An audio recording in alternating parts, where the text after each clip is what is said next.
I think to say that the COVID-19 pandemic has been stressful would be a very, very blanketed answer.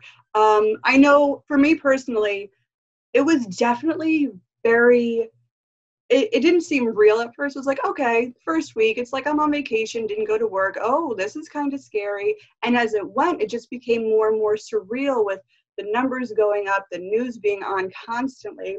So it really does. You just kind of get stuck in your head and you're just thinking, oh, geez, oh, God, I was here. I wonder if that could have been me. Oh, I know someone, I'm in Westchester County. Oh, New Rochelle, that's like not too far away. Oh, God, like you start just thinking of all these different scenarios like, oh, if he was here, I could have been here. And oh, my, who could we have crossed paths with? You start thinking almost like, nonstop. Well, I'll say me. I would start thinking almost nonstop about it. So it really did take a toll on your mental health because you can't just fixate on the what ifs of what if I caught it? What if I had it? What if I passed it? What if I was asymptomatic and someone shows symptoms and I don't know? There's too many what ifs. So it really does help to kind of they all like if you have to get it out, journaling, I think is great. Putting it out there. If you can't talk to someone, write it down because first of all, you work on your penmanship, which I really think is a fun pastime.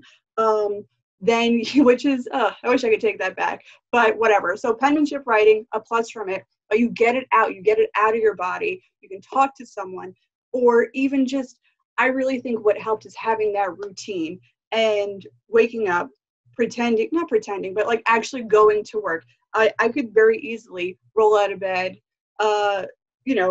do like this much, change a shirt, put my hair, well, I did get ready for the day, but I'm realizing I'm almost taking it back. But I mean, it's so easy just to get lost in not having to take care of yourself because, well, I'm just staying home. It doesn't matter.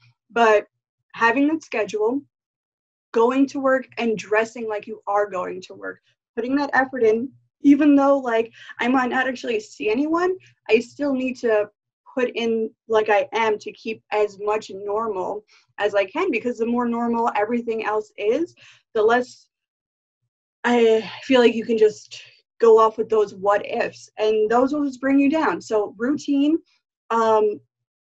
healthy eating. Honestly, this has been very nice in a sense of like being able to cook your own food, have a smoothie every day, do all those things where you're like, all right, Monday morning before I go to work, I'm going to make that smoothie and I'm going to have breakfast before I go. Well, now I'm home. I really have now I can have breakfast at home, have some eggs, have that fruit instead of just running out and maybe grabbing a granola bar, So having that time to really go through, oh my God, please not me. And then being like, you know what? Let's move on from this. Let's make something proactive. Let's make that schedule, keep to it, go outside every day, go for a walk, even if it's just up and down the street, even if it's just around the house. If I'll say I walked around my house the first week because I was not trying to get near anybody. I think I took this more extreme now that I'm talking about it than I thought I had. Like walking around the house was a step.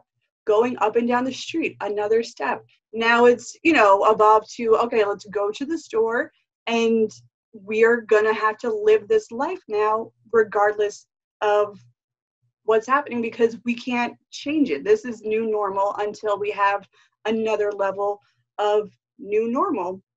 So keeping it all in like a perspective of, okay, we're okay so far. Like personally, I've been, we've been very lucky. So I think keeping that routine and doing as much,